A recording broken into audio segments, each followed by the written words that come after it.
Welcome to Calcutta. Thank you. In this part of the world, when we hear about Palestine poetry, we always remember Mahmoud Darwish, and now we have another Darwish, Najwan Darwish, who is a very renowned Palestinian poet and acclaimed to be one of the most influential poets, young poets in the Middle East. So, how we would like to know, how do you look at your journey as a poet? What's poetry to you? Because poetry can be, particularly when you belong to a politically occupied land, poetry can be a tool for resistance, to claim identity. Poetry can be various things. So, being a Palestinian poet, how do you understand yourself? How do you estimate yourself? To be honest with you, I don't raise such questions on myself. The duty of the poet is to write poetry well and to write good poems, much more than to talk about poetry. This is the work of critics, because they don't write poems, so they have enough time to think of or to write or to talk about poetry. In my case, I also never thought of my journey. I think it's too early to start reflecting about my journey. I am in the middle of the storm, and I am trying to find my way in the storm. So I am not in a position of giving conclusions on, or even to reflect about the so-called my experience. Okay. So your poetry has been translated into 15 languages at least. Now, a few years back, it has come in English as well. So the English translator has written about the diversity of the topics you choose and the diversity of your style. So, how do you accomplish this diversity within the same genre itself? I think it's a story of I can analyze it in two things. First, art is a complex word, complicated word, and diversity somehow is the product of the complexity. Second, it may appeal or to the idea of the otherness. In my work, I'm trying to be the other always, and to be the other of the other, and the other of other, etc. So this may, on the perception and on the subjects, this may interpret what the translator was meaning by that he's translating different poets, or he feels that. So when you say the voice of the other, what do you actually mean by the other? The other, not to have a self, not to be defined as self, to be the other wherever you stand, to be on a personal, on a collective, on a class, in politics, in a lot of things, in cultures, because most people they think that they are special and the other is someone else. In my perception, I think I am the other, and when I become the other, I would start trying to become the other of the other, and it's endless game and it's endless perception. But I think it's definitely would enrich the poetry, or it would enrich the art in general. It would give it different dimensions. Some critics have noted that there is a cosmopolitan self in your poetry.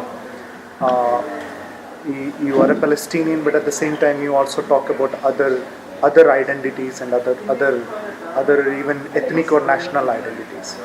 So, is this part of the complexity of your writing, or the complexity of the themes you choose to write about?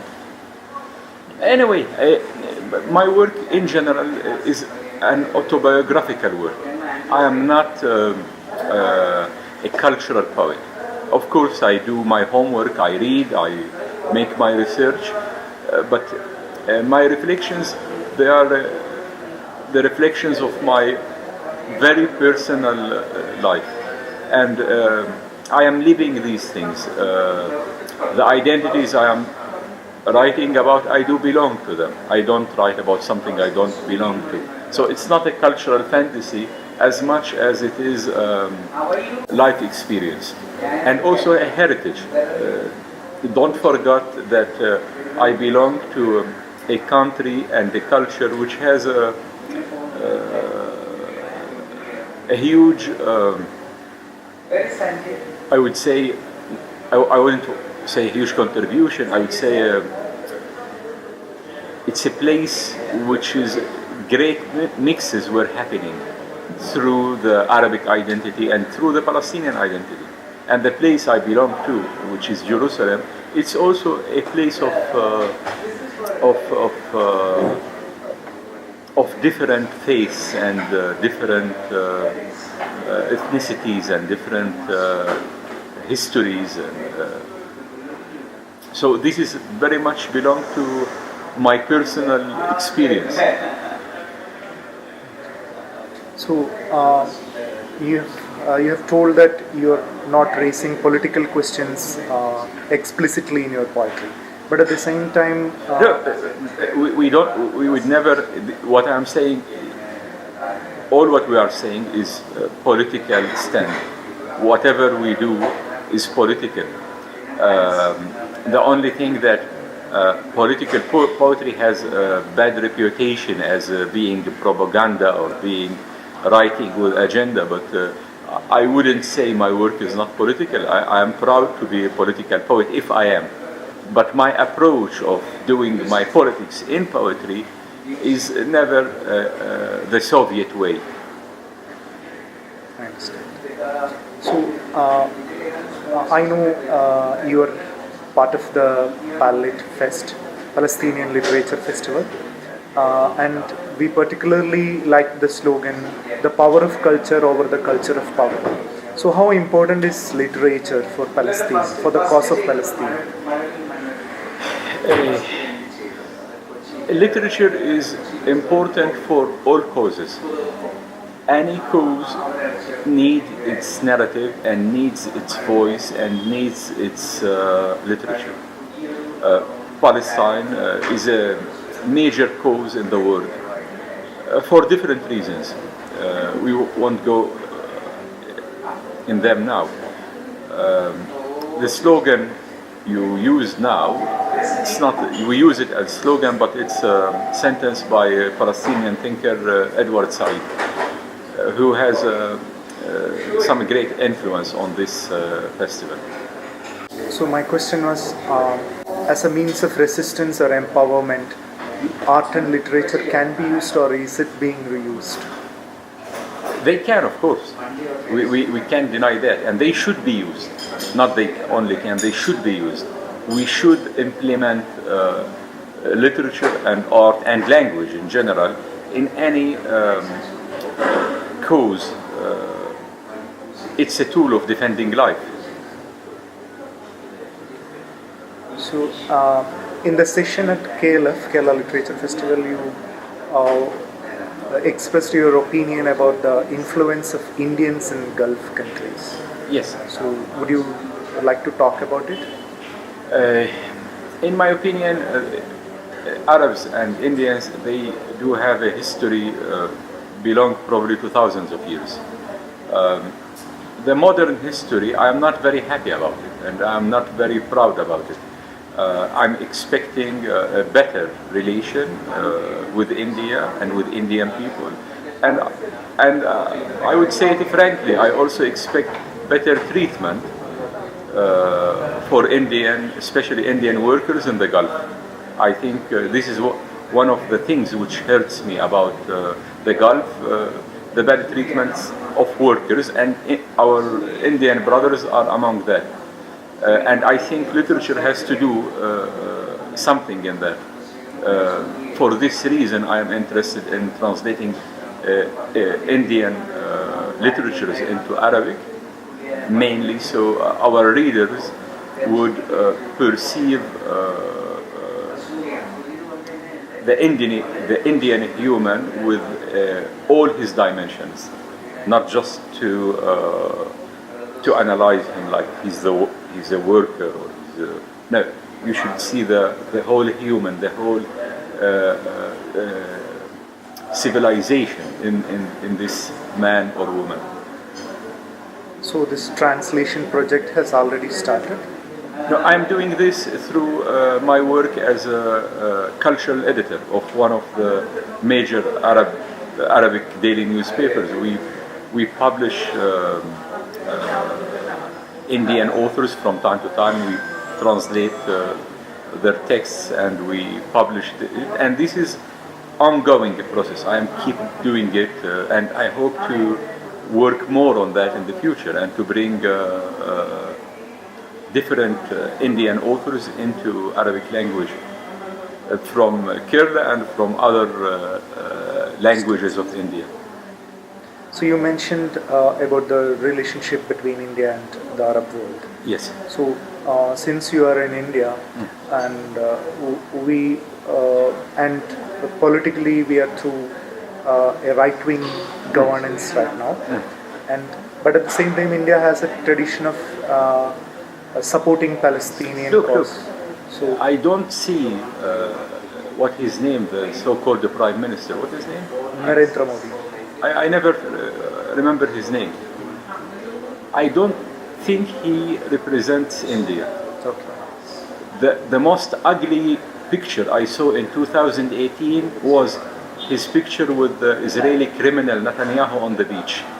This was the ugliest photo I saw last year.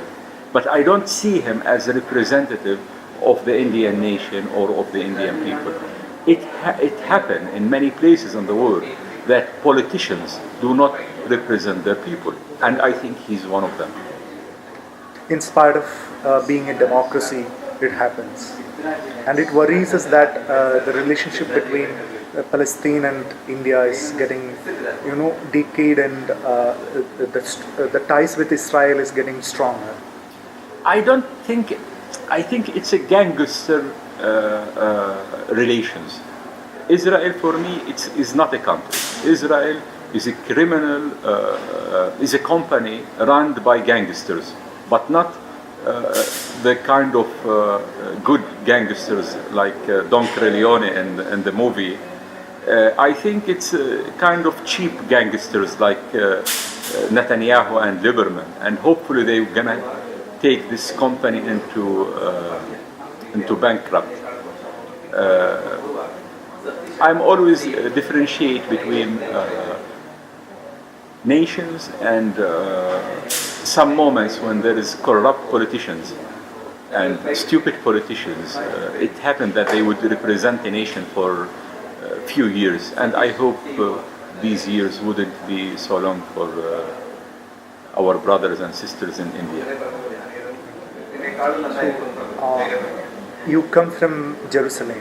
So when the Jerusalem city was declared the capital of Israel, so how did you feel? What was your response? To be honest with you, Israelis are rude. They can't declare Delhi as the capital of Israel. They are thieves with imagination. Whatever they would say, I don't take them seriously. I don't, and I wouldn't think of it as something would remain. For me, my part of the world received a lot of invaders, and it managed to kick most of them. And I only see this as a nightmare, and I think one day we're gonna wake up from this nightmare. I don't know how, but I still have some hopes. So, how do your generation of Palestinians look at the West Asian conflict, but probably about the solution, this two-states theory or the coexistence in between The one new state? generation is better than the old generation. I trust my generation and the younger generation more than I do trust the older generation. We have a kind of realistic vision and perception of the colonial nature of the Israeli regime. We perceive Israel as a colonial regime. It's not, and we don't think of solutions. Solutions is not our word. We think more of liberation. I want to liberate my country. The solution, there is a lot of politicians around the world whose work is to cook solutions, and usually they cook corrupt solutions. But for my duty as a writer, or even as someone who's under occupation, it's not my duty to think of the solution. My duty is to think of my freedom and the freedom of my people. And this is what we should all do. Thank you very much. Oh, most welcome.